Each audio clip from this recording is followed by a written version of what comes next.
exploding and coming to the ground 110 stories. In front of our eyes. Obviously, our thoughts are exploding and coming to the ground 110 stories. In front of our eyes. Obviously, our thoughts are that with the people who may have been inside at the time this happened, and how and who and why. Absolute devastation. You're looking at a live picture of lower Manhattan here. The landscape just completely vanished. Gone. Oh. And what a beautiful, clear, incredible day this started out as. And it has turned into a day of just complete devastation. And of course, Lynn, a lot of people living in the surrounding boroughs, I'm sure because it is such a clear day, can stand outside and see it and see what's unfolding before our very eyes as the two of us are watching this. And everyone with us here in the studio, it's just incredulous because no one would imagine that this could happen anywhere, let alone here in New York City. We're also being told that, again, at this point, most public places of transportation have been shut down. All airports shut down. Penn Station shut down. Also, other government institutions, including the Treasury and the State Department, are being evacuated in Washington, D.C.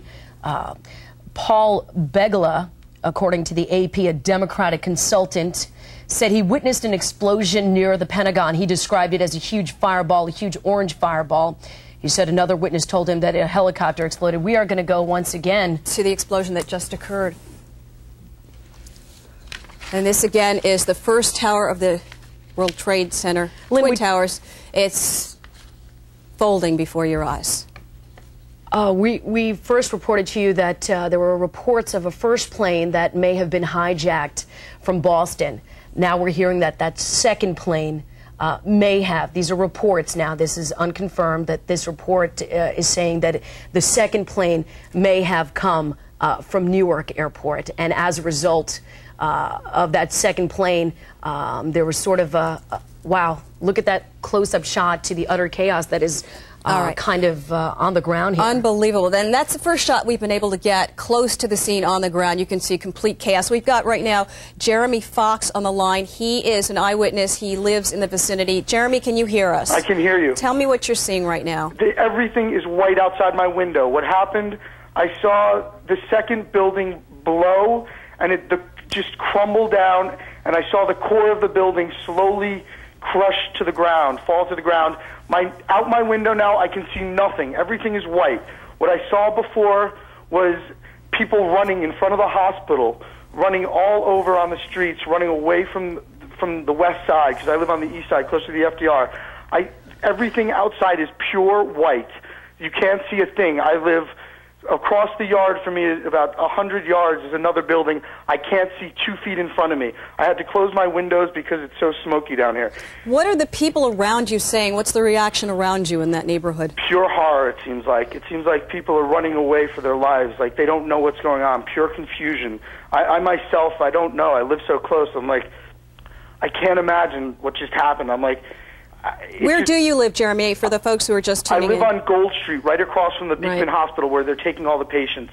Jeremy, I saw them bring a lot of patients in before. Jeremy, obviously, can you please tell us, I mean, we were watching the tower go down. Can you please describe to us, on the ground, what did that look like? I'm not on the ground. I'm on the 26th floor of a building across the way. Right now, you can see nothing outside.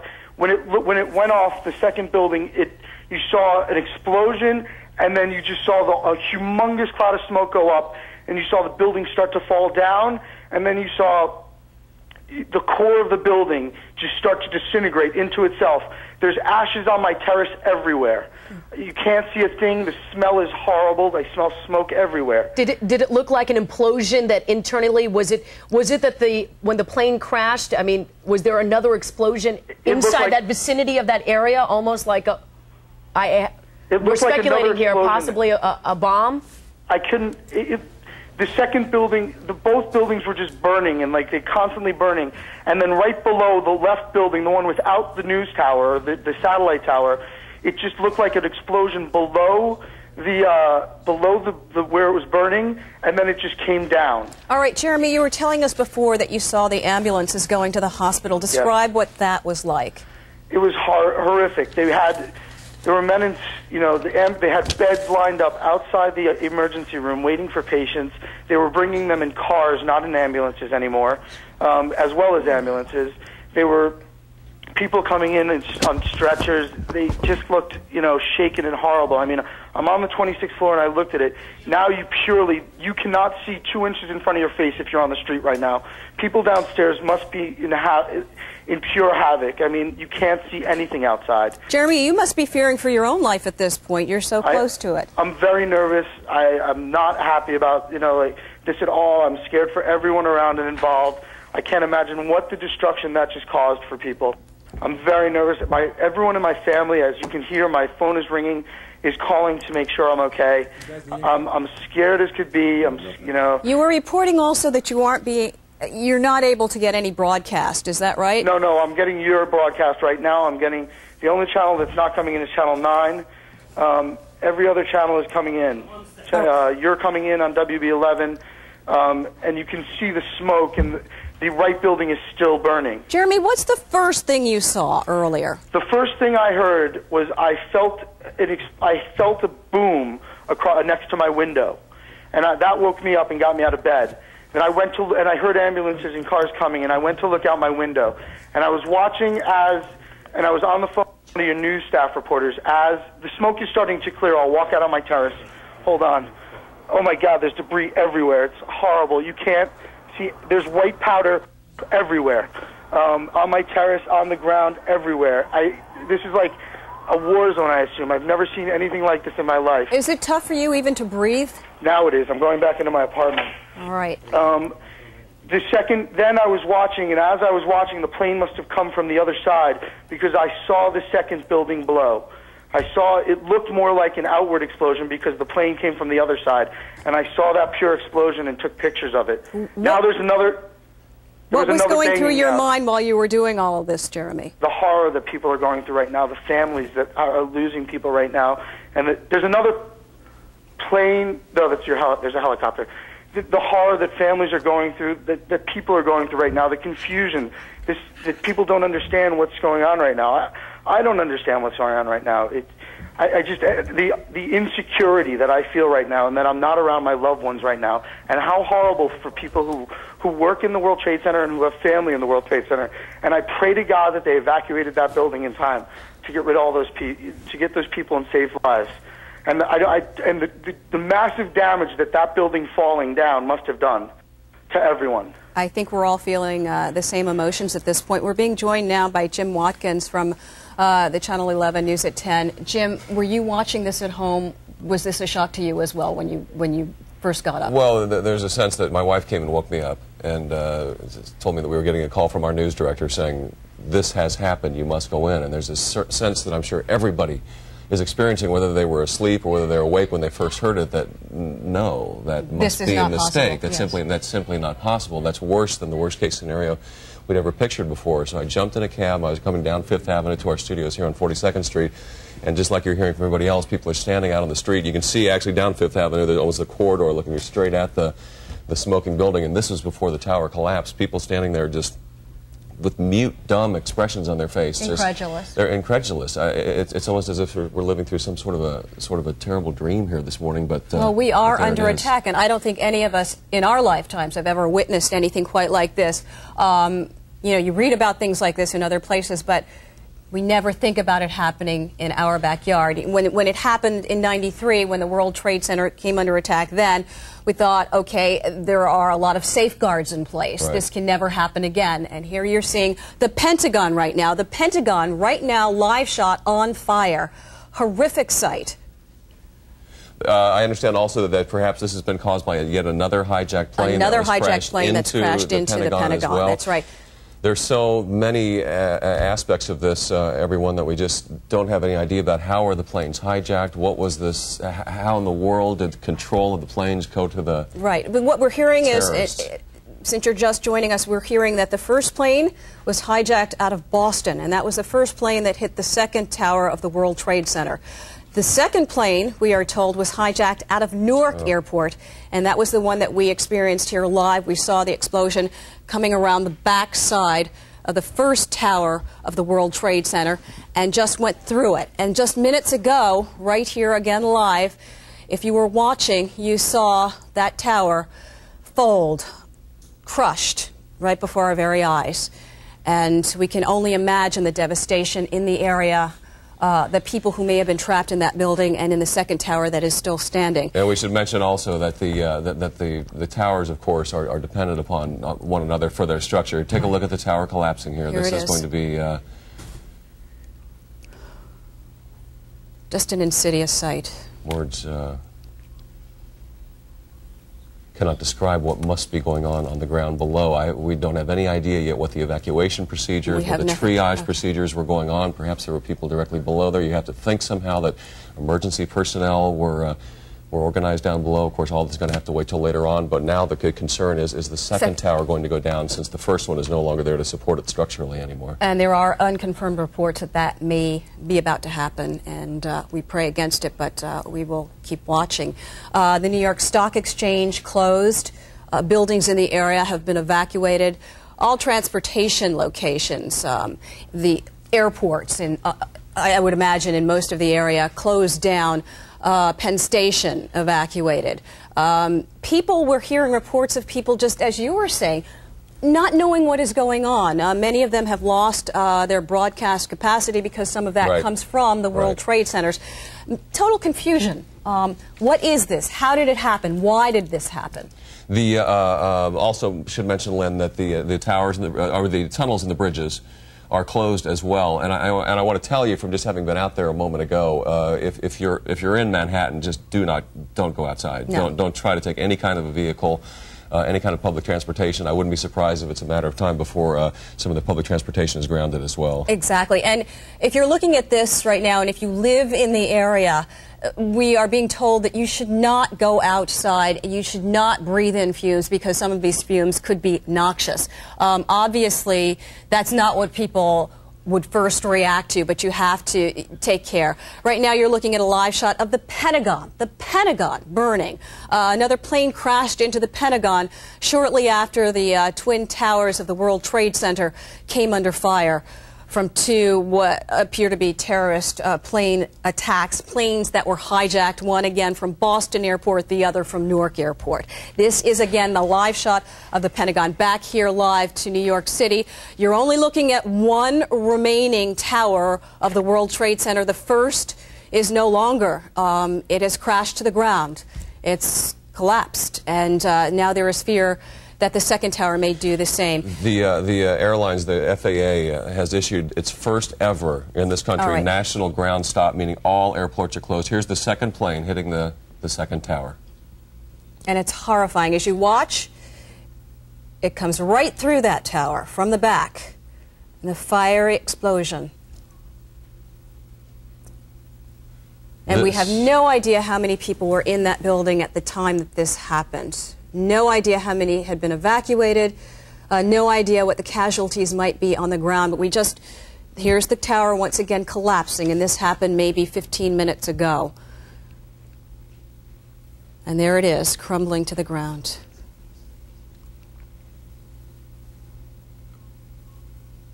Unbelievable. Now, we had somebody on the phone just recently talking about people being taken to area hospitals, and he was saying it was beyond ambulances at this point. People were being taken in cars to hospitals. So obviously the damage is great. The casualties, many and of course there. Now the problem in lower Manhattan and throughout much of the city is traffic is so terrible. It's going to be very difficult for emergency vehicles and ambulances to do what they have to do. But, and the media being kept away from this, so we can't get too close. Our vantage point is not that great. But we are going to be talking to people who can see this. Again, we were talking to a young man named Jeremy Fox, and his reaction was, what is going on? And that has to be the reaction to most New Yorkers who are not tuned in to what's happening. Well, here in our station just a few moments ago, one of our crew members came into the room where I was. He was in tears. And he said that his fiancée is in a building that is located down in that area right there. So many New Yorkers are going through exactly this right now. Okay, we've got Jamie Foxx back on the line. He is the witness we were talking about. Jamie, can you hear? Jeremy, yes. Jeremy, I'm sorry. It's all right. Everyone's walking around on the streets downstairs. They're not running anymore. They're just walking like they don't know what to do anymore. I'm back out on my terrace trying not to breathe too deeply. There's white powder just covers everything. People are walking outside the hospital, just walking. They don't know what to do anymore, I think. Everything is covered. The second building is burning. Everyone's running around, just walking, actually, not even running, in utter confusion as to what's going on, just crossing the streets of Gold Street, and up to the FDR, to the East River, from which the World Trade Centers are on the West Side Highway, as everyone knows. It's just covered in white powder. Everything is covered, and there's just a smoke everywhere that's starting to clear and starting to pass. And Jeremy, you were saying that you were taking pictures. You've chosen to stay. Why? This is my home. I don't know where to go. I mean, I can't leave. I mean, I have nowhere else to go. I could leave and go somewhere in this neighborhood, but I can't get out of this neighborhood. I live here. Mm-hmm. I have no other possibilities. I'm very nervous. I would pray to God that they wouldn't bring down these residential buildings that I live in. But I couldn't imagine the damage that those buildings have done, that dropping the World Trade Center has done. I'm still wondering what brought that building down. Well, our reports are that a hijacked plane, a plane that was hijacked. A third plane brought that one down? No, this second one was a collapse of the building, and that might have been structural because of all the damage incurred by the explosion, by the plane crashing into it. There is some talk that there is a possibility now of the second tower also crashing to the ground because the two towers apparently were interdependent on each other for stability. So eyes are focused now on this tower. Hopes are that it will stay intact, but we are not certain yet. I mean, I pray to God that all the families of people, that they've evacuated everyone out of these buildings, that all the families, it's so horrible. I mean, Jeremy, are you getting any kind of sense at all of what the situation might be there at the base, at the base of the towers? I'm east of the base.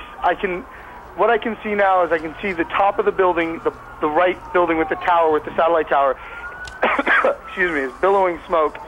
Downstairs, people are just walking on. I'm looking down onto Gold and Fulton Street.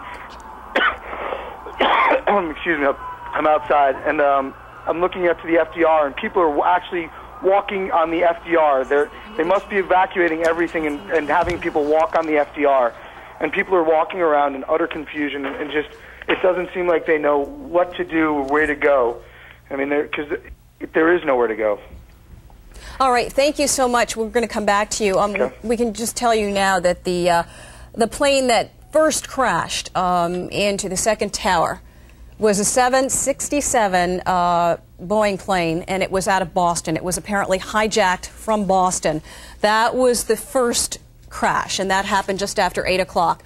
The second crash that we've showed you quite a few times, and we'll probably show that to you again, came from a hijacked plane apparently from Newark, New Jersey. And here it is. You can see it again. This is the one that caused the most devastation, because you're going to see what happens next. The plane goes from the back of the tower all the way through it, the fiery explosion that happens after that, and then not more than maybe a half hour to 40 minutes later, the entire tower just collapses. And we're getting some indication from Melinda Murphy in our helicopter. It looks to her, at least, as if the second tower appears to be perhaps buckling or leaning, and I'm going to... Debris actually falling from the building. And you can imagine, the people in the area, what must be going through their minds at this point? Many of them, again, not knowing, not having access to television or radio, and they have no idea. All they're seeing is this fiery mass in the sky, and all kinds of evacuations, people being taken to hospitals, mass confusion at this point in Lower Manhattan. And of course, it's just such enormous structures. They are literally blocks high, and blocks around the structures are going to be affected by the collapse and the threatened collapse of the second one. We are just beginning, everyone, to scratch the surface here of trying to understand what the damage could be. And while we're looking at these pictures here in New York, the Pentagon also under attack, if we will. Just after this happened, a plane crashed apparently into the Pentagon in Washington. There you see it there. You're looking at the aftermath of that now. The Pentagon has been evacuated, as has the West Wing of the White House and another building nearby. So all kinds of explosions on the East Coast of our country, both in Washington and New York City. And again, there's so much to these tragedies that what is really shocking is that we're being told that these were hijacked planes. Just thinking about the loss of life on the planes alone. Exactly. Kamikaze hijackers who took the lives of not only themselves but all the innocent people along with them, both in the buildings and in those planes. Well, obviously this is the government, all local civic disaster services is on the highest alert possible across the country. FBI is involved, absolutely. Once again, we should mention that wherever you may be in this country, you're not going to be flying out of any airport. All airports are closed. No planes are taking off. Any planes that are in the air are being ordered to land. The highest security clearances, highest levels of security are being ordered across the country. Okay, there are also now unconfirmed reports of anonymous planes in Virginia, right around the airspace of Virginia. So they're focusing their attention now on that as well. We have no idea, obviously no idea, who might be responsible for this. No one has claimed responsibility, and we have no idea of the magnitude of the human casualties. We can only imagine as this happened during the start of the workday here in New York and in Washington, D.C. And you'll remember back in 1993, Lynn, at the attack of the World Trade Center then, that later on, as the entire scope of the plot began to be learned, that they believed they had plans. They believe they had uncovered plans where terrorists were then waiting for people to flee Manhattan and bomb possibly the George Washington Bridge, right, or the Holland or Lincoln tunnels. Now you're looking at for that reason, everything right? is closed out in and out of the city. And this is a shot you're seeing right there of the earlier attack back in '93 of the World Trade Center. 6 people died in that attack.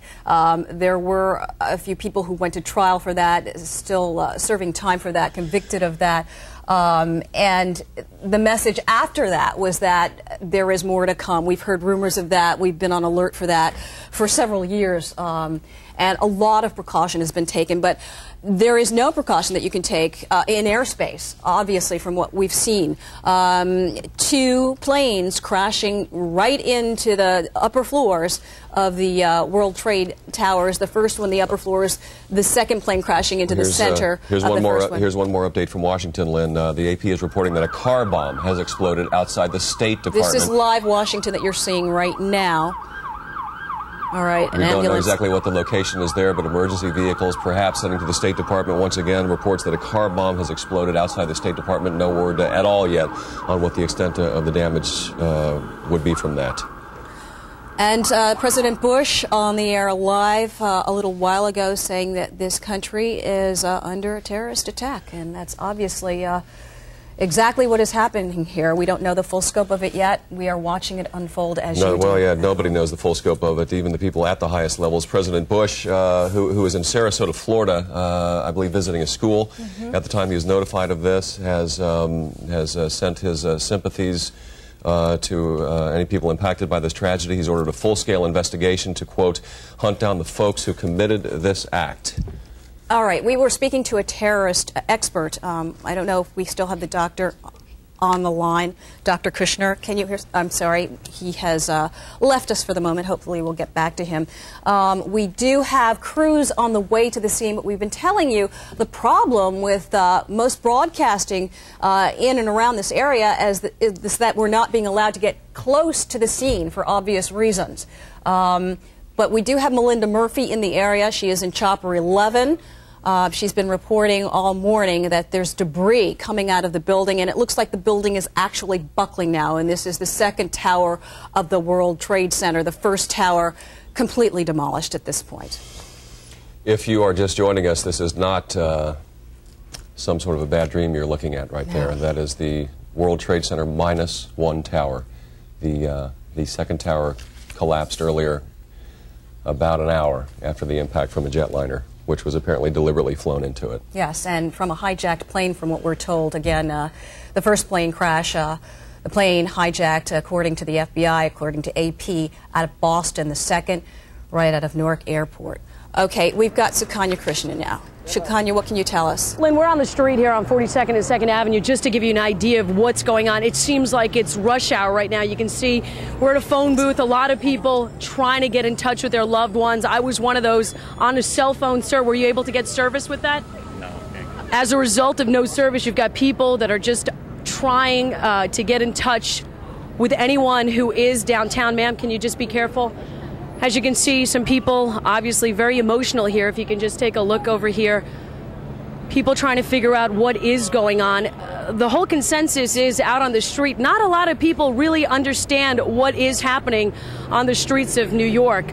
If you can take a look, a lot of people have come up to me, asked me questions. Do you know what's going on? A lot of people are unaware, but what we can tell you is that a lot of businesses are letting people go. If you could take a look down here on 2nd Avenue, a lot of the people are coming this way. Also, you're hearing fire engines, you're hearing police trucks, just a slew of activity as people are trying to make a mad dash. But the problem is, as we have been notifying people, all bridges and tunnels are closed, as well as what we are seeing, a lot of buses are not in service. So at this point, if you are in Manhattan, my understanding is you should stay in Manhattan or try and stay in this vicinity because the roadways are clogged. I'm going to try and talk to some people and see if they have an idea of what's going on. Ma'am, were you let out of work early today? You're on live, Channel 11. I was at the work. I work on 55 Water for TD Waterhouse. We saw the whole thing. You saw everything. The plane hit. We saw the second plane. We saw when the thing blew up, the fire, and we lost it. Everybody just left. That was it. Can you just tell me, you were on the ground. Tell me your name. Oh, I'm sorry. My name is Jeanette. Jeanette. You're obviously very emotional. Jeanette. I'm sorry. I know. I can totally understand that. Yes, go ahead, Jim. As you basically informed some people what happened, assuming some people had no idea what was happening, what kinds of reactions are you getting from people? Oh, look there at goes this. the second tower. You're going to the second tower. You're looking at this live right now. Okay. Both towers now completely destroyed of the World Trade Center. You have no idea how many people may have been in those buildings. We have no idea. This is a major communication center for this city, for this country. Many government offices in those towers. Amazing video as you're watching it now. It's not video, it's live. It's right before your very eyes. The World Trade Center is gone, ladies and gentlemen. Both buildings collapsing from apparent terrorist attacks. And we want to just take you through this. The first explosion happened right after 8 o'clock this morning. We're being told that a plane was hijacked from Boston Airport. It flew into the second tower of the two World Trade Center towers. The second plane, coming 18 minutes later, flew into the first tower, into the middle part of that first tower. It exploded inside the building, coming from the back all the way into the front of the building. A few minutes later, here's a look at the second plane hitting. A few minutes later, there was a report in Washington that the Pentagon had been hit, and there was a report that the tail end of a plane had exploded into the Pentagon. You're looking now again at a shot that happened at about 9:15, 9:14 this morning. This is what's happening. Then after that, the first tower collapsed. You can see that. That was right around 10 o'clock, maybe a little bit before 10 o'clock. It's about to collapse, the first tower of the World Trade Center. Shortly after that, as we were saying, the second tower. The tower was buckling, there was debris falling from it, and then a half hour later, this is what you saw just a few seconds ago right here live. The second tower collapses. The human toll untold right now. We have no idea how many people were in those buildings or around the buildings. Trapped inside, we have no idea at this point. What was going on down below?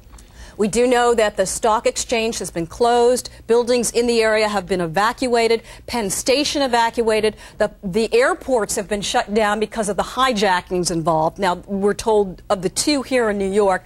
We were telling you earlier about the Pentagon also being under attack, and here you're seeing that now, a plane crashing into the Pentagon. The Pentagon was evacuated. The West Wing of the White House has been evacuated. Another building nearby has been evacuated, and there was just a report of a car bomb also outside the State Department in Washington. So some sort of grand terrorist plan is being executed here. I think what is striking, is going to strike a lot of people, is that there apparently was absolutely no word, no intelligence whatsoever, no forewarning whatsoever about the possibility of such an attack even being You hear imagined. threats all the time, Jim, and you hear them, and you always think you're safe. You always think, okay, the FBI is on top of this. It can't happen. It will never happen here. But you can never feel too safe, apparently, from what we're watching now. We started out this day, a beautiful, clear day, and before we knew it, one tower of the World Trade Center was exploding, a plane crashing into it, a hijacked plane, of all things, a hijacked plane coming out of Boston exploding into it, and then a second one exploding into it. There you're looking at it. Washington right now. That is New York City right now. That is the leveling of the World Trade Center. The landscape will never be the same. Never be the same in Manhattan. Never be the same in Lower Manhattan. That has become the landmark that has anchored the lower end of Manhattan, and it is gone today. We also just heard that all international flights coming into New York or Washington are being diverted to Canada, so they're not even letting international planes land in this country right now. Also, no planes can take off from any airport anywhere in the U.S. Planes that are currently in the air must land, but it's up to the pilot and the individual airlines whether they go on to their destination or land immediately. And also we're told that the area around the UN has been closed off, shut down. We have no idea if there have been any threats in that area, but that has been shut down as well. It may be precautionary. Right, the UN just a few blocks from here. We have some people over there, and hopefully we'll bring you some reports from that soon. That would certainly be a high priority target on a day such as this, and we'll bring you the latest from there as soon as we can. It's incredible to watch. These are live pictures. Two of the country's major cities, Washington, D.C. and New York, under terrorist attack. And those were the words of the president earlier as he said, our country is under terrorist attack. We're going to be cutting to the president at some point. He's going to have a statement for us. What you're seeing on the ground there is actually dust. Right. From the debris from the collapse of the towers. It looks like it's already an inch thick. And that's all that is left of the Twin Towers at this hour. Dust. Unbelievable. Completely devastated. And again, we have no idea of the human casualties, the tolls here. What's going on? As I was saying before, there's just so much that we have yet to learn. That we still have yet to learn, both about the extent of the damage and how this even began to unfold in the first place. But it looks as if there are 1,000 nightmare stories to be told here. I don't know if we have our eyewitness on the line still. Do we have Jeremy on the line at this point? May we speak with him again? We're going to come to him in a few minutes. We've got Sukanya Krishnan. She is live for us outside, very close to the UN. It's also been shut down at this time, the area around the UN. Sukanya, what can you tell us? Right, Lynn, we're on 42nd and 2nd, and as you can see, there are buses, but this bus is crossing through, and it's kind of blocking our way right now. But none of the buses are in service as we're speaking. We want to point out to a lot of people that there are no train service, there are no ferries, the tunnels are closed, most bridges are closed.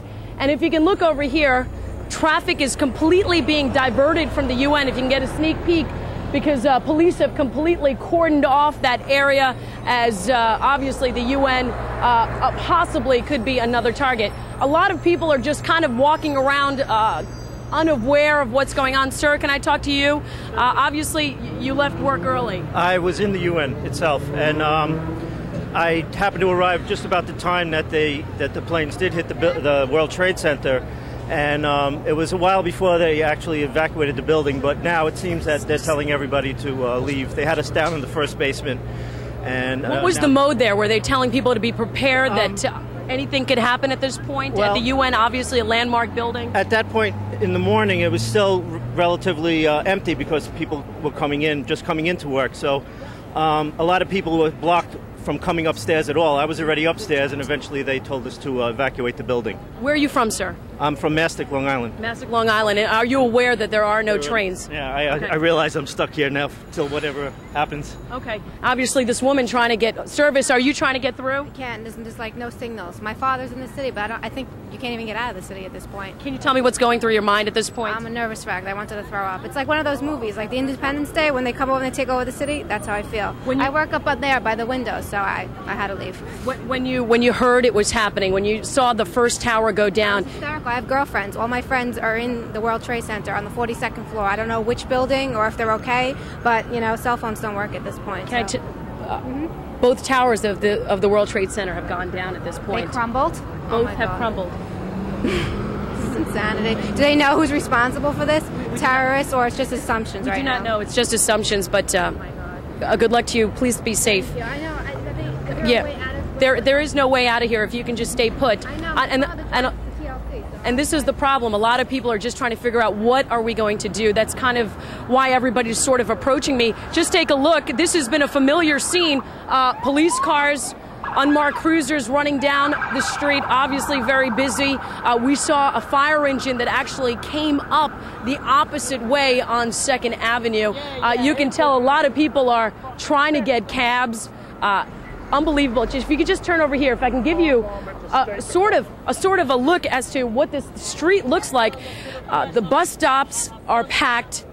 People are just kind of scratching their heads, unclear of what they're going to do. This is, excuse me, ma'am, this is definitely what people are doing, trying to get in touch with their loved ones. You can see the line here for the payphone. Obviously, cell phones are not working. Let's just see if somebody is able to get through. Sir, were you able to get through on the phone? No. You are not able to get through? Yeah, no, not at all. Not at all. Yeah. Who are you trying to reach? SBS. Yeah. Are you trying to get in touch with friends? Friends, yeah. Are you nervous at this point? Yeah, I'm very nervous about this situation. Yeah. Do you have friends that work downtown, sir? Yes. We saw the firing and scaring, very scary. Very scary. Yeah. Did you see what was going on, sir? No, I was on a bus going to Atlantic City. So you obviously are unaware what's going on. I'm aware of it. I got a portable radio. They closed the bus. What is going through your mind right now? Terrible. Yeah. It's like a book, like a movie. It's like a Japanese movie coming to New York. Ma'am, can I talk to you? You're obviously part of the United Nations. Were you one of the few people that were evacuated from the United Nations? They just started screaming and said, everybody leave the building immediately. We were actually part of the Tarumi violinists. We were all about performing. He had his violin up ready to play, and they just came running and they said, clear. Did you know at that point what was going on, what has been happening since 9 o'clock this morning? Someone called my cell phone and said something happened at the World Trade something. And do you know that both towers of the World Trade Center have crashed? Heard. We were actually one of the farthest out of the performers works down in that building. Had we not been there, he would have been in the building. So he was just devastated, and it's awful. I don't know, Lynn and Jim, I don't know if you can hear the utter chaos that's kind of going on here. Once again, if you could take a look at 2nd Avenue, which is the main access that would go down to World Trade, to Lower Manhattan, you can see that ambulances are sort of racing down. And you mentioned also, Sukani, that we're still a long way outside here from the World Trade Center, so we can only imagine what the scenario is there. We are, but just to give you an idea, 2nd Avenue has virtually clear from my vantage point right now. 2nd Avenue past 34th Street looks like it is absolutely clear, that they have cleared the roadways, and that way emergency officials can get to where they are going. The whole thing is where they are detouring traffic right now. That's the question, and a lot of people have a lot of answers, Jim, and obviously a lot of uncertainty on the streets, people trying to get cabs, people trying to get home, and people trying to contact their loved ones. Thank you so much, Sukanya. We will get back to you in just a little bit. Okay. You know, we're forgetting one thing today is primary day. Election day. It's election day, and all of the polling places, we are told, have now been closed. And you are looking at a live picture of the devastation of Lower Manhattan. You're looking where the World Trade Center once stood. Used to stand. And I cannot believe I'm saying those words. Those two towers under attack earlier this morning, just after 8 o'clock. Two planes, one coming from Boston, the second plane that you're seeing now apparently hijacked out of Newark, coming around the first tower of the World Trade Center. Now, that was the first tower. You're going to see the explosion. There it is going through the building. Just a little while after that, that tower collapsed. Here is the collapse right now. And this is what happened right around 10 o'clock this morning. And the two towers were interdependent structurally. So what happened next was the second tower started to buckle. Debris kept falling from it, and then eventually a half hour later, this is what happened to that tower. Completely destroyed. And again, we talk and we see the pictures, but what we don't see is what's happening in the area or inside of those buildings. The only thing we can really know for sure is what's happening in the area is that there's almost, now you're looking at the Pentagon right now, Right. Obviously serious damage caused to the Pentagon. I believe there are reports there where that another plane, we assume it was a hijacked plane as well, crashed into the Pentagon this morning. An enormous fire is burning there as well. We do not know, it's a situation here, do not know what the extent of the damage at the Pentagon is, what the extent of the possible loss of life and injuries. Right. We are just now told there's been a fourth explosion. And we're also being told that World Trade witnesses Center. have reported seeing bodies falling from the Trade Center, and they also saw people jumping from the building. We can only imagine just how terrifying all of this is at ground zero right there. All of Lower Manhattan inundated with the dust and debris from the tower collapse. There's actually a threat of respiratory problems if you go Right. outside now. If you're anywhere in Lower Manhattan, the best thing you can do is just stay in your home, stay put. And we just received word that there was a fourth explosion at the World Trade Center. We have no idea what that was, if it was related to the first two explosions, secondary explosions from the first two, or obviously other attacks. But that is the live picture that you're seeing. That is where the World Trade Center, the Twin Towers, once stood, and now devastation. The AP is calling it a well-orchestrated orgy of terrorism, and clearly this was the one that that the United States has been dreading since terrorism began. And in two cities, you're looking right now, we're back live in New York City, Lower Manhattan, where the World Trade Center was. We were just showing you pictures of the Pentagon in Washington, or another plane, a fire plane over the Washington. This is a live shot. You are looking at this now. Take a look. This is a plane over Washington. A plane over Washington. That was a fighter plane. It's to no surprise, military planes have now taken to the air over Washington amid reports that other planes, perhaps they fear other hijacked planes with other targets in mind, were in the Washington area. We have just been informed that in western Pennsylvania, Somerset County Airport, a large plane has gone down there.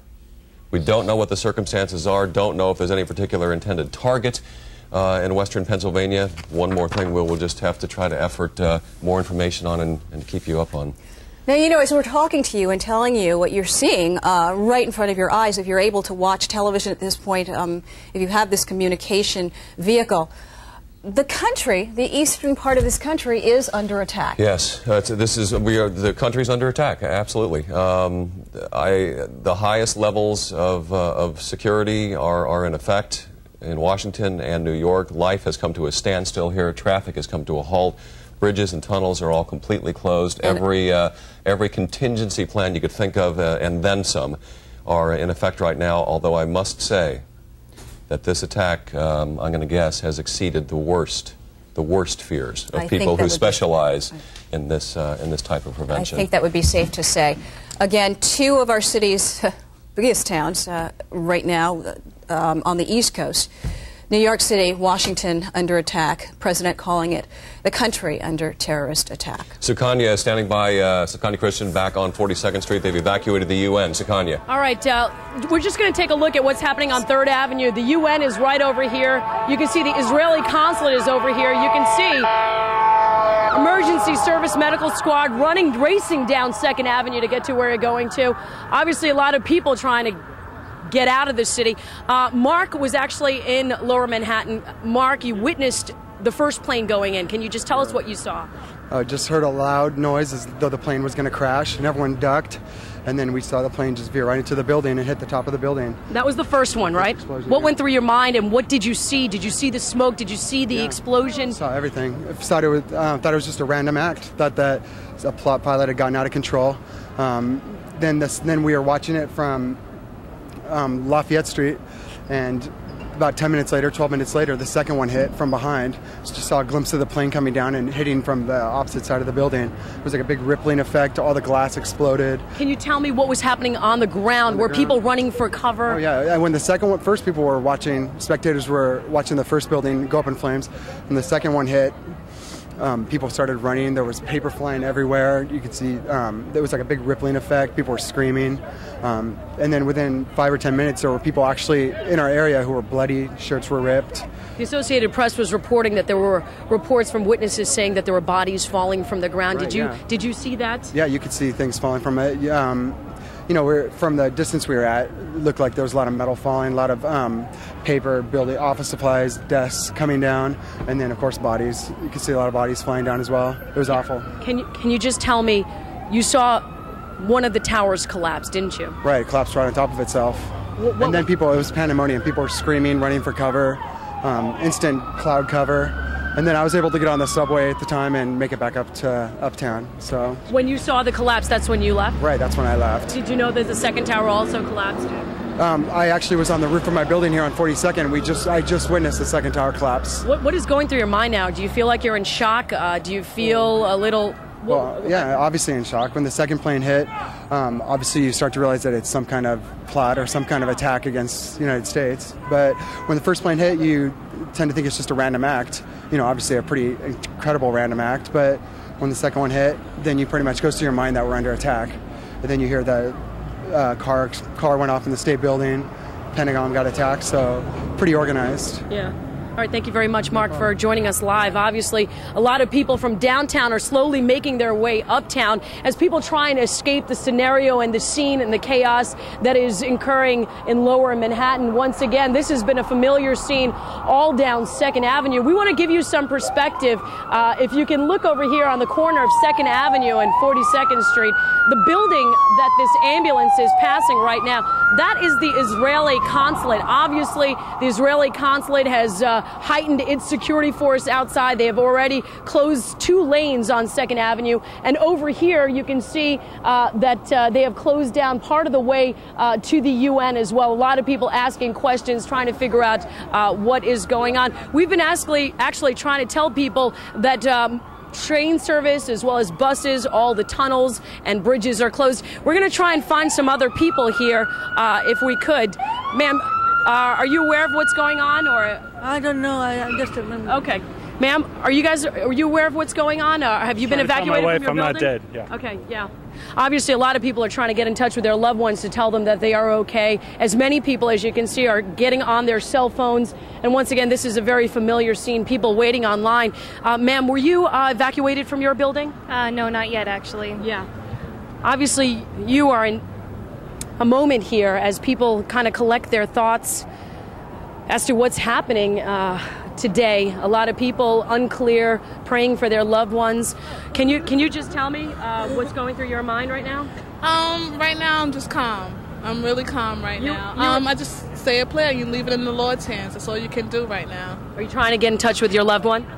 Yes. Mm-hmm. And I will leave it at that. A lot of people keeping faith, keeping with their faith, and keeping strong. And of course, we'll give you the very latest. So, Jim and Lynn, back to you.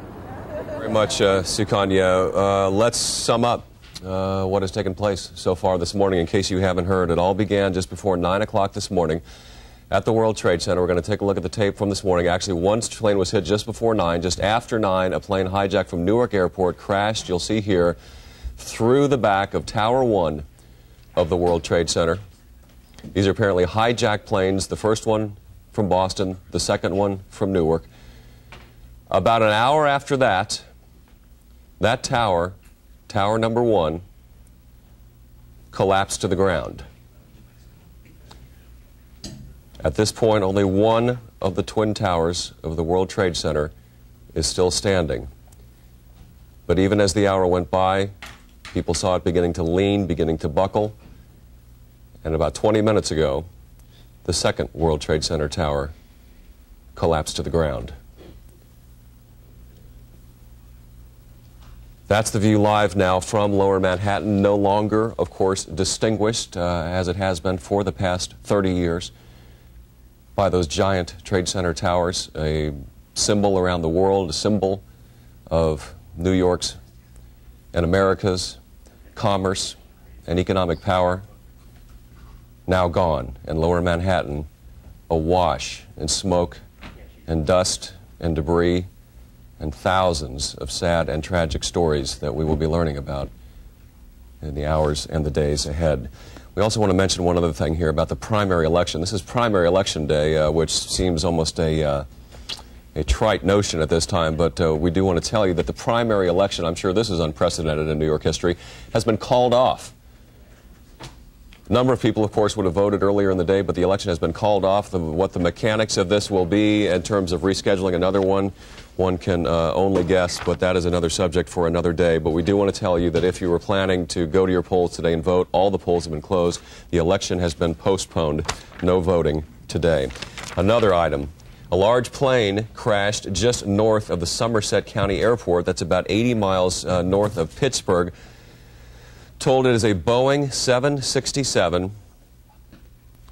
We don't have any more word on what that is or what reason that plane was crashed in that place. You're looking out at the Pentagon, where about an hour and a half ago, a plane was crashed into the center of the America's military might. A serious fire, serious damage resulting there. We don't know what the casualties are there as well. A car bomb went off at the State Department earlier today as well. In short, the northeastern part of the U.S. is under terrorist attack. I'm joined now by my colleague, Kari Tong, who has joined us and learned about this in much the same way as everybody else has. Tell me your thoughts this morning, Kari. I don't mind telling you that I'm shaky right now. My son goes to school in that area, and for the last hour, of course, I've been trying to contact him in the school. There's been no answer because, as we all know now, the cell phones are not working. I'm horrified. I'm stunned. I can't believe that I'm even looking at what we're looking at right now. When I got out on 6th Avenue, there were hordes of people in the street, gathered on the sidewalk. Total chaos. None of the cabs would take any passengers. They were all filled. I actually had to ask somebody at a stoplight, a nice man. I said, "Excuse me, I must get to work. Could you take me?" He said, "No problem." Gregory Jarvis is his name. I thank you. I jumped in there, but it took us forever because the streets were jammed. Traffic is jammed. And while we were on 6th Avenue, we heard this giant gasp from the crowds on the street, and we looked behind us, and sure enough, that was when we saw the second tower come down. I actually watched this in total disbelief come crumbling down. And because you can hear my voice, I am shaking and trying to just pull myself together. I'm worried about my little boy. And yes, all of our viewers certainly must understand that we live here too with our families. This is a tragedy that is going to touch many, if not most, lives of people in this city, and it's an adjustment that we're having to make too, just to kind of accept the reality of this and pass along to you what is going on. What is going on is, as you look at Lower Manhattan, is that the World Trade Center is gone, destroyed by 2 jetliners, hijacked and crashed, each one into one of the World Trade Center towers.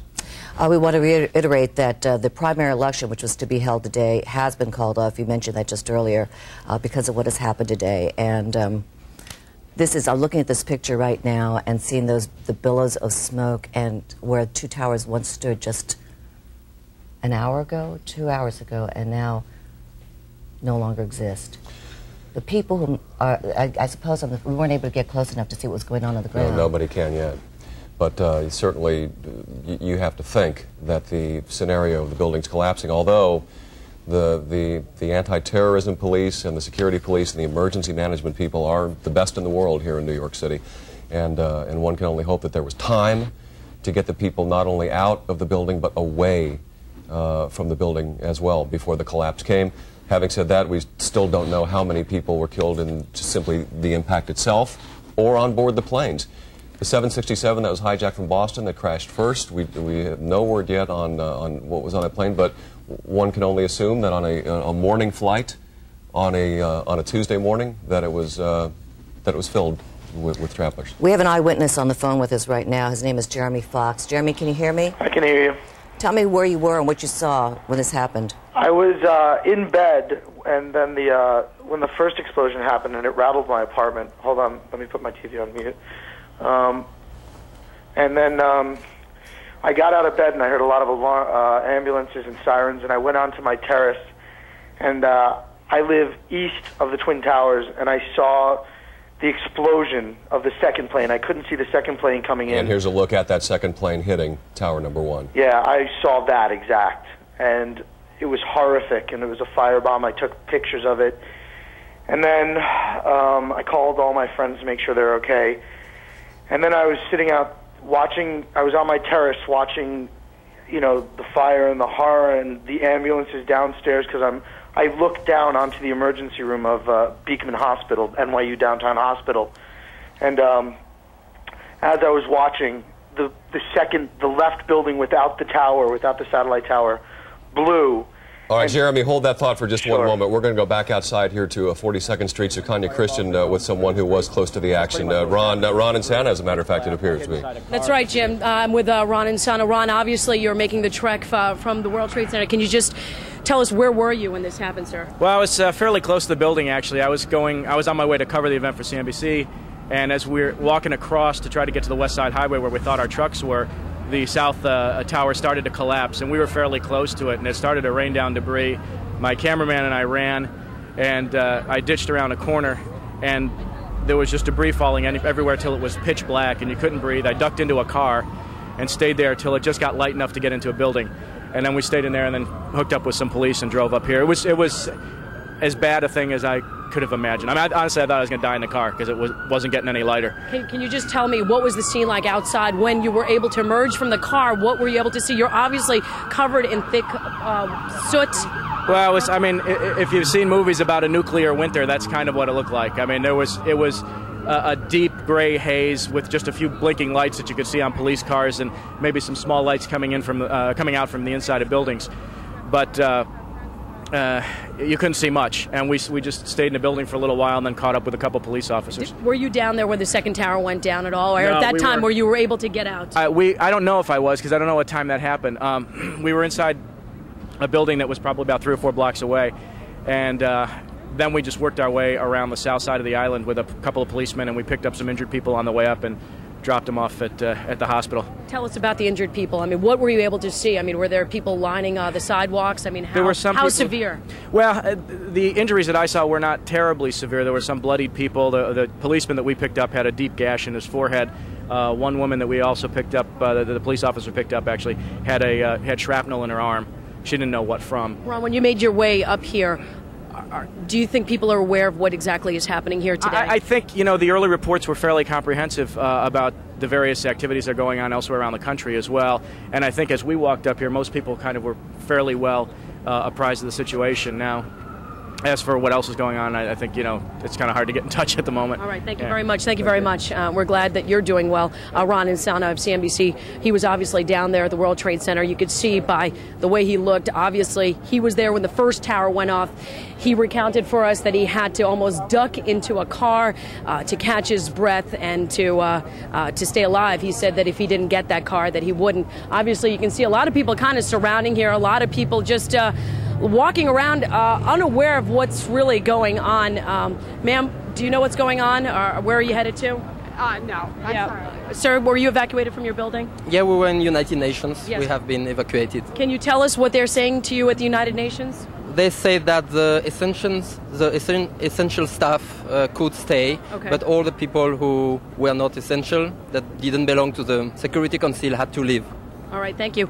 Just to give you an idea, Kaidi and Jim, just take a look at 2nd Avenue over here. It's pretty much turned into a pedestrian mall as pedestrians are pretty much taking over the street as people are just trying to find a place to go. A lot of people have been asking questions as, are the trains working? Yes, are the buses working? I would say that a lot of people's concern at this point is now, even though it's not even noon yet, is how are they going to get home tonight? Right, how do they get out of the city? It appears there's no way to get out of the city at this point. There appears there is no way out of the city. If you can come over here, this is a scene that we're seeing over and over again. We don't want to intrude on their space, but obviously a lot of people emotional here, taking a moment, trying to realize the gravity of this situation. People kind of holding on to each other and trying to come to grips. Also, take a look at this, the phone line, Jim. Jim, we've been showing you this again and again all morning.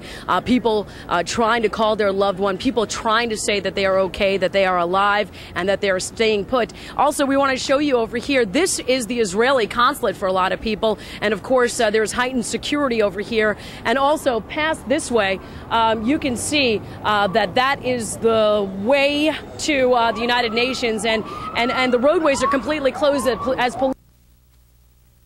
I think we just lost it, Kanye, there, the signal. Okay. You brought up a very good point, because people at this time are trying to find some way of getting home. The trains have stopped. Of course, all the airports have been closed. I understand that City Hall has been evacuated, and we hear that in Brooklyn they're getting dust and debris falling on them as far away as Brooklyn. Yes, I wish that we could tell you more. You're looking at a live picture now from Washington, D.C. That once again, that is the Pentagon. Still fire burning there after reportedly a plane crashed into the Pentagon as well this morning, shortly after the impacts on the World Trade Center. We wish we could tell you more about transportation issues right now, but obviously with the life-saving efforts that must be going on in Lower Manhattan, that has been pushed a bit down on the priority list. And I think the best thing that we can do for residents and commuters alike is to first get out of Lower Manhattan or stay in your homes where it's safe, and just try to hunker down and deal with this as best you can. It's going to be impacting our lives here for many days to come. Yes, it certainly is not a normal day in any way to speak of, and we just were told that the Yankee game has been postponed that was scheduled for tonight. Obviously, no one's going to be in any mood to celebrate or to play. No, and baseball. I think that's probably a security precaution as well, Kaidi. Exactly. The last thing that, there's the last thing that the government, emergency management people want right now is large groups of people gathered in one place. Exactly. So that's not going to happen. Summing up, once again, if in case you just happen to be joining us or have heard something going on and want to get the latest is that the World Trade Center is gone. Each of the towers struck by a hijacked jetliner this morning, one just before 9 o'clock, one just after 9 o'clock. The plane that was struck by the second plane, or the tower that was struck by the second plane, tower number 1 collapsed first. Here comes the second plane. You see the gaping wound from the first plane near the top. Here comes the second plane, reportedly hijacked from Newark Airport, directly heading into the building, virtually coming through it. The other side. About a half hour to 40 minutes later, the building just could not take it structurally and collapsed in a huge plume of smoke and debris. And about 20 minutes to a half hour after that, the second tower collapsed. You saw a glimpse of one of the communications antennas on top dropping into the smoke.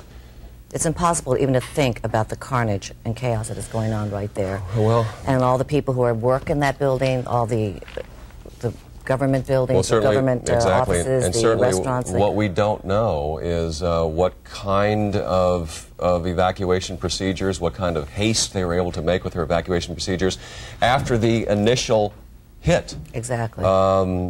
Certainly the prayers are going out that everyone in the buildings was able to get out, but then you start thinking that it was only 20, 25 more minutes and another 35, 40 more minutes before the tower collapsed. How much could be done in such a huge building? These are all things we're going to have to learn.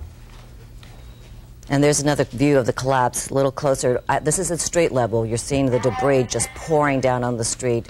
And again, we don't know what the extent of the casualties could be. This is the first tower collapse. And you see down on the street, of course, emergency personnel already in place.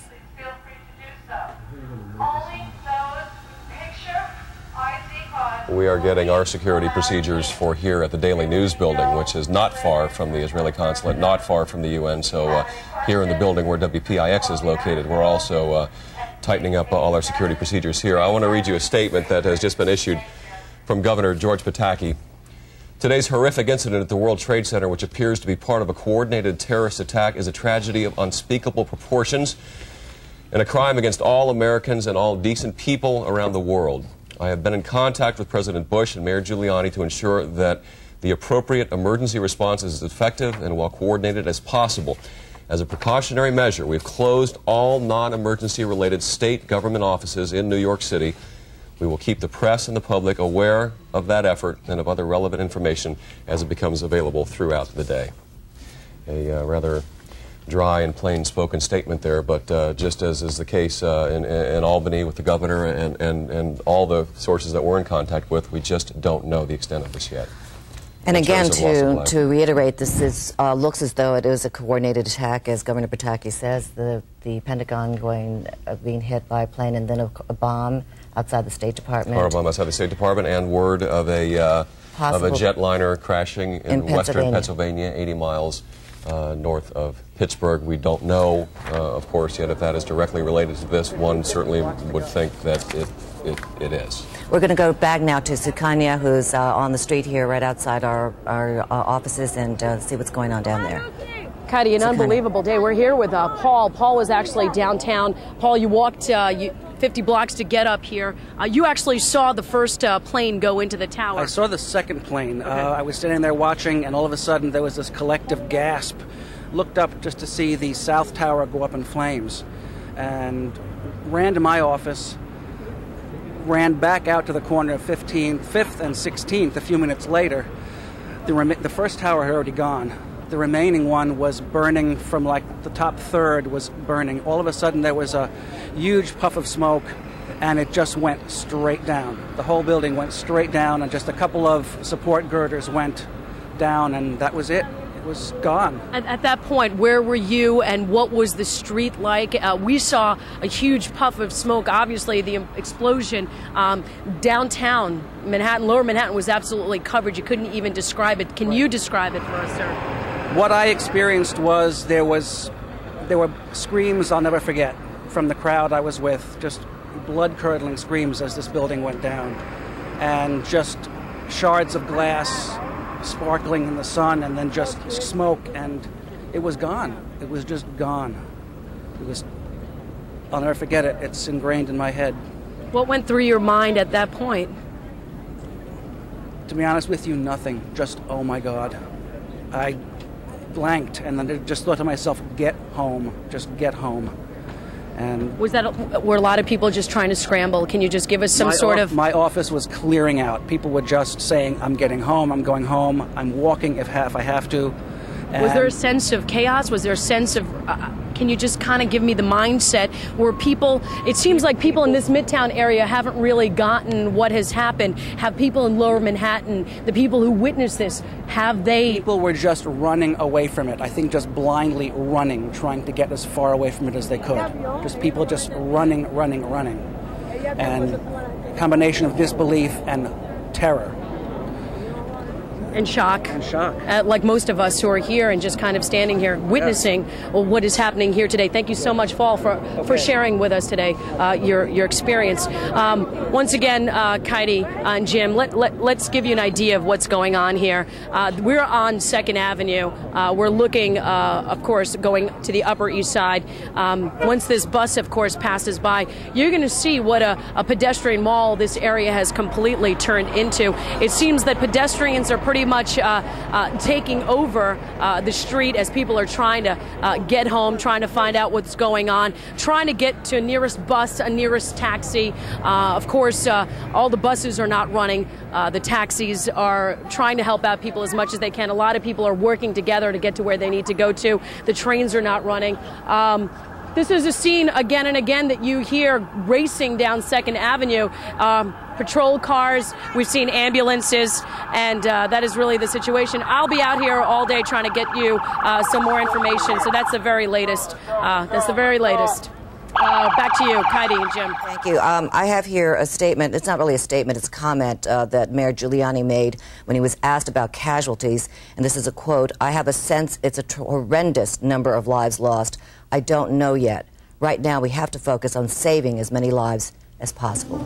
And clearly that is where the efforts are going right now as you look at what was the location of the World Trade Center, still an enormous amount of smoke and dust hovering over the area. There's Washington, D.C., the Pentagon, also struck by a deliberately crashed airliner this morning. A very serious fire burning there. It appears that maybe that's under control at this point, but I probably shouldn't speculate on that. Heidi, let's talk a little bit about what the transportation issues are. There basically is no transportation. There is no transportation. New Jersey airports, and I know the New York airports, all the airports everywhere are closed. River crossings to and from New York City were closed. PATH commuter trains have been canceled. New Jersey Transit suspended train service eastbound into New York and Hoboken, canceled all bus service into and out of New York. At Newark International Airport, where it's believed the second plane was hijacked, workers were being shuttled from construction sites in hotel vans. And listen to this, officers with shotguns blocked the road leading to Port Authority offices and the air traffic control tower. Okay, we just got some word, Jim, that U.S. fighter jets, U.S. fighter jets are tracking down or chasing down an unidentified commercial jet somewhere on the East Coast. We don't know at this point what city it is near, but we do have it narrowed down to the East Coast. Apparently, it's unidentified, has not identified itself, and is being chased down by fighter jets. Well, the fact that it doesn't identify itself certainly leads you to think that this has also been a hijacked vehicle that's not in contact, and very tough decisions possibly ahead. And did you mention, I'm sorry, did you mention about the officers at Newark Airport, that they're officers with shotguns? Yes, yes, protecting the Port Authority offices. Yes. Of course, the Port Authority, for virtually all of the World Trade Center's history, was the operator of that building. It was sold recently. I do not know, actually, if that deal had been completed and private owners had yet taken over, but it is a building. Look at this picture. This is live right now from the City Court building. It looks like it's nighttime. Right. That gives you the perspective right from Square in Midtown. There. Exactly, exactly. It's a beautiful day. It's bright, sunny, blue skies. But from this picture, there's so much dust, I would imagine, and so much ash and debris in the air, it actually looks as though it's dust. And it certainly looks as if we reported a little while ago that the lion's share of the dust appears to be falling not just on Lower Manhattan but on Brooklyn as well, and it would appear that that's because that's where the prevailing winds are taking the greatest amount of the dust over toward Brooklyn. Again, a look at Washington as well. What you're seeing there, folks, is a picture of the East Coast's capitals under attack by hijacked airliners, by terrorists who have not made any sort of claim of responsibility or made any public statement as to what all this is about. We don't know very much as of yet, but we do know, I think, that it's been confirmed that that first plane was hijacked from Boston. Has that been confirmed? Correct. A 767 hijacked from Boston this morning. It was a flight that was actually heading toward Los Angeles. We don't know what the capacity on the plane was, whether it was full or not, but that's one more bit of information we're trying to get. All right, we apparently do have some shots now a little closer to what happened on the ground. This is Lower Manhattan. You should see the FBI and all other authorities are going into that area, and this is what I saw when I came out on the street. People holding their faces in shock and disbelief. Some of these people look like they actually might even have been holding claws to their faces. Perhaps they were injured or by some debris. Well, people are in shock. If you walk out on the streets right now, people are literally wandering around, trying to figure out how to get where they need to go, trying to figure out how to get someplace, trying to figure out how to contact loved ones. And I think most of all, Heidi, just as we are today, trying to figure out how something like this could have conceivably happened.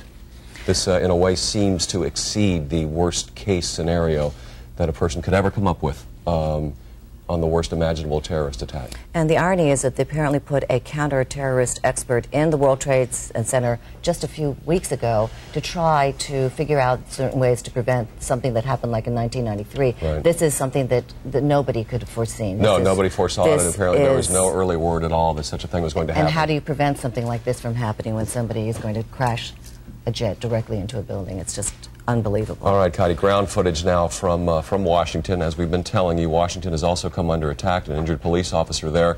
This is probably near the Pentagon, which, as we said, was struck by a plane and is currently burning. Also, a car bomb went off near the State Department. Don't know exactly what the location of these pictures are, but you can see that Washington is in virtual chaos as well. Let's go back to Sukanya, Christian, on the street right now and see what she's found out there. Sukanya. Can you just introduce yourself to us? You're one of the witnesses that saw this. Yeah, my name is John Stewart. John, can you tell us what you saw? You said you saw the whole building collapse. Absolutely, yeah. I worked down in the Grace building on 6th Avenue and 42nd Street, and we had a clear view of everything that happened. Our window looks out all of downtown Manhattan, and we saw the second plane come in, and the flames. What went through your mind at that point when you saw the flames shooting from the first tower, and then you saw the plane hit the second tower? Just praying to God that everyone was okay and got out of there in time. Mr. Kanye, let me interrupt you for just a second go ahead. there. We want to bring folks up to date on the latest scenario in Washington. We are hearing reports that a plane, one of the planes that will not identify itself, a commercial airliner, is circling Dulles Airport in Washington under the eye of military jets, which are apparently trying to figure out what its destination, what its intentions are. All of Washington right now completely on pins and needles as we wait to see what the fate of this mystery airliner is going to be. And we had heard actually that there are several planes that right now are unaccounted for. This apparently is just one. If you want to try to put together some sort of scenario here, it appears that a coordinated effort to hijack numerous planes, I guess mostly across the northeastern part of the country, has taken place with the intention to crash them in a suicide fashion into America's most public buildings.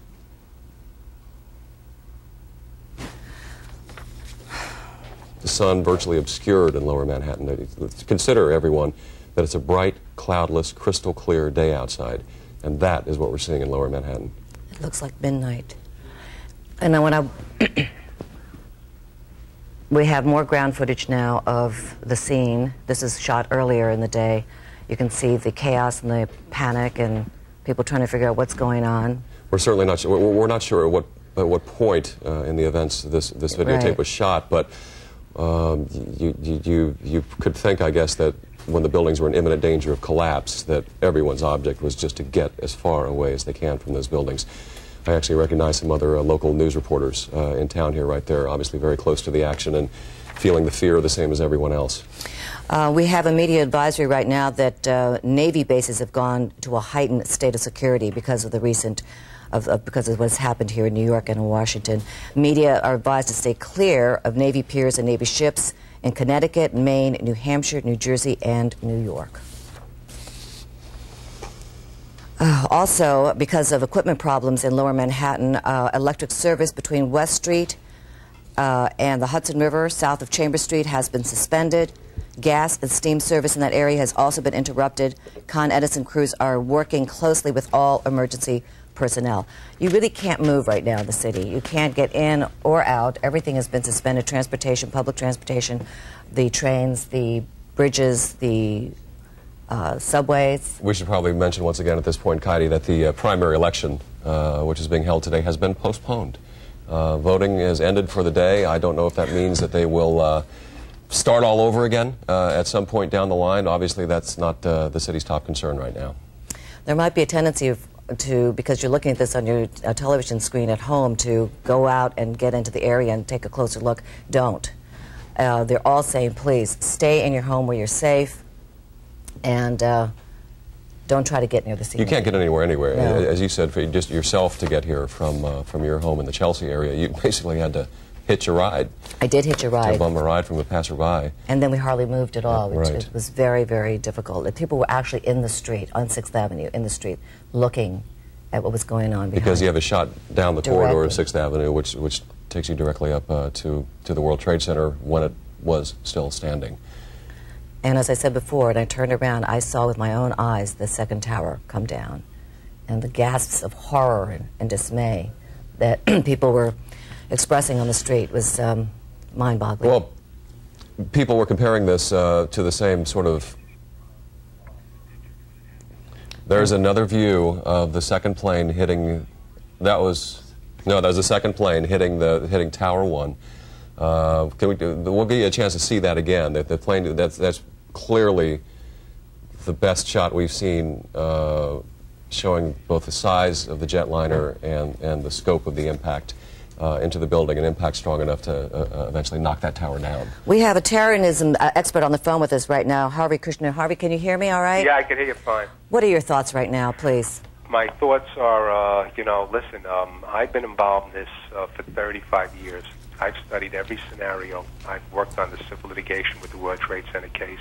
I just got off the embassy bombing case in, where our embassies were bombed. I've worked with the victims from Pan Am 103 through terrorist attacks in Israel. Point is, this is off the map. This is something that we're living through a state of history now. I don't know what's going to happen with this. When you think about the psychological effect this is going to have on Americans, on New Yorkers, on law enforcement, when you think about what the United States is going to have to do in terms of a response, both possibly militarily, in terms of what protocols we're going to need to develop to keep our cities safe, I mean, it's monumental.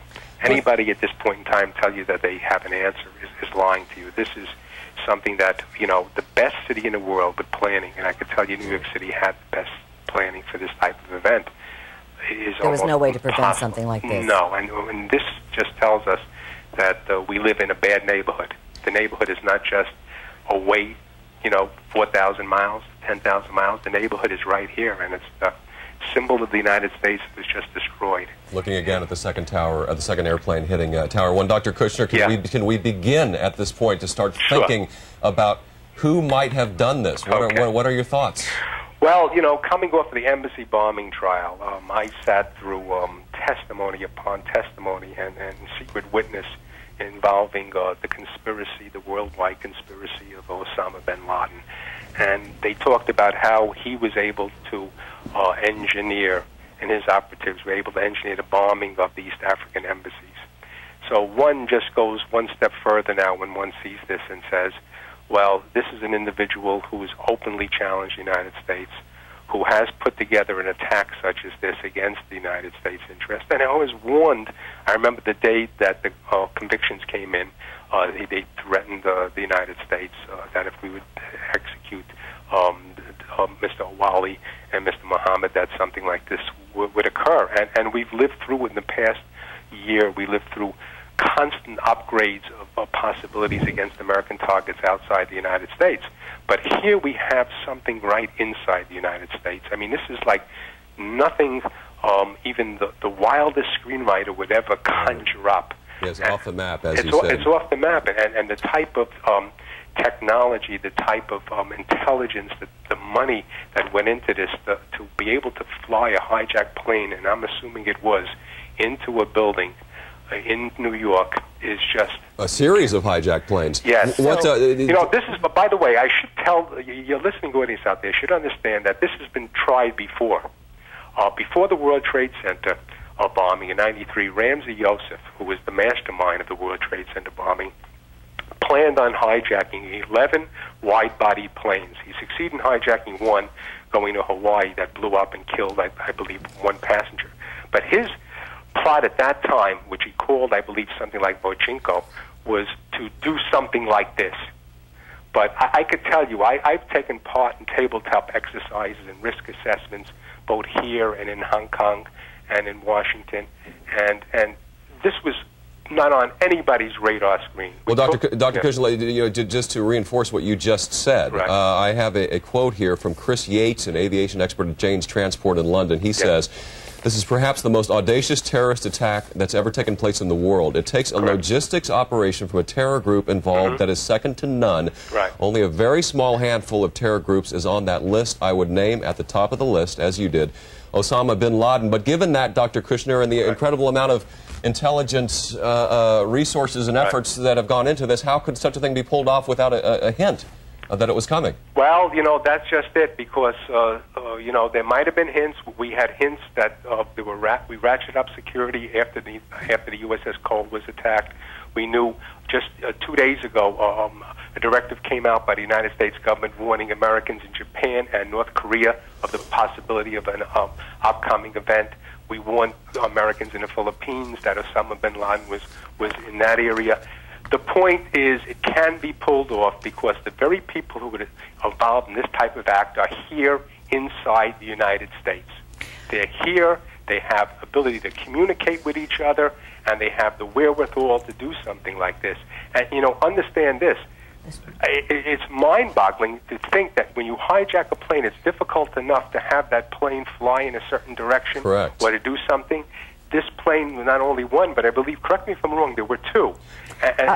Hitting the individual towers. Dr. Yes. Kushner, we just got word that there's an unidentified van that they're investigating right now that's parked near the Israeli consulate. Yeah. Do you have any comment on that? Do you know anything Well, about obviously, you know, New York is going to be in a heightened alert for anything that looks suspicious, and clearly there possibly would be that type of relationship between the events that are going on in the Middle East, because Osama bin Laden in the last couple of months has ratcheted up his interest in that region of the world as well. And so that is possibly a package. Understand this, that whenever you have a tragedy such as this, and the proportions of this, as I said, are off the map, you're going to have people calling up that they see something suspicious. You're going to have somebody seeing something. You'll have somebody even making a call that there's a bomb placed, you know, the copycat type of thing. So we don't want to cause any panic. All right, Dr. Kushner, let me interrupt and just stay with us, please. American Airlines, we're now getting some idea of the death toll, at least on the airplanes. American Airlines is confirming it has lost 2 of its aircraft. Now, I don't know if we're talking about the 2 that hit the tower. One of them was known to be American Airlines. I don't know about the other one. Of course, a plane has crashed at the Pentagon as well. Regardless, American Airlines is saying it has lost 2 of its aircraft with a total of 156 people on board. And of course, there was also that plane in Pennsylvania that was believed to be a Boeing 747 that crashed. Here comes the second plane to the second tower. Unbelievable. Another view of that. So you would think, Dr. Kushner, if we're watching this, the hijackers must have had some ability in piloting planes. Yes, absolutely. They knew the flight pattern. They knew exactly where it was going, and they would have had to have, I believe, more than one person. You know, quite frankly, pilots. I don't want to. I don't want to say this without having any evidence, but you know, we've always heard about a pilot who has tried to avoid crashing his plane into a populated area. You know, in something like this, I would imagine a pilot fearing death might have taken the plane down, possibly not at the trade tower. So to be able to engineer it, to pinpoint that, this is a package delivery, just like a suicide bomber. When you think about a suicide bomber who walks right into an area, blows himself up, this is a perfect guided missile. Well, in this sense, the engineering of this guided missile was just astronomical. You know, it leads me to believe that not only is Osama bin Laden, I would put him on my short list, but I would go further to say that there would probably be some state sponsorship as well involved. From? You know, from Libya, Iran? You got it. Libya, Iran, Iraq, Sudan, Afghanistan, absolutely. Well, that begs the question, which you sort of raised at the beginning of our conversation here. Where do you begin to think about retaliation, military response? This is something the U.S. just has to respond to, obviously. We're going to have to, and you know, we need to pray that we're going to be right. But this is something, you know. When you have an event such as the World Trade Center in '93, and you have the Oklahoma City, they were horrible. They were horrific acts, and they played upon the American psyche, but they weren't widespread. You look at this. This is a widespread. It's an act of war. When the symbols of American capitalism of the United States crumble in front of your eyes, where people are watching it. I mean, this is. I cannot tell you what this is going to do to post-traumatic shock syndrome. I mean, it's going to change the way we live our lives. Yeah, absolutely. I mean, I hate to say this because I fear this day, but you always fear that there'll be draconian measures put in place after something. You know, this is monumental. I mean, the security that's going to be put in place now is going to be something that's going to, in some way, impact on our freedom of access in the world's largest city. You know, let me tell you this. Back in '96, '97, when I got involved in the civil litigation against the Port Authority for not doing due diligence, I read reports that the Port Authority was warned that they shouldn't allow the public to park vehicles in the garages underneath the building. And that's how the case was won, that they were warned, they didn't do this. But how do you protect against something like this from the air corridor? I mean, this is monumental. I mean, this is... People wake up in the middle of the night with a nightmare of something like this happening, and quite frankly, I pinched myself earlier saying, could this happen in the United States? Well, we're doing the same. We've all been doing that today. It did. Stand by, please, Dr. Kushner. And stay with us, please. We're going to go right now to Larry Hoff, our reporter down in Lower East Side, and find out what he's doing there. Larry, what's going on? Larry, can you hear me? And it's Larry Hoff live from the side of City Hall here. We're just south of Chambers Street, and you're looking at the scene. Let me set the stage for you this morning.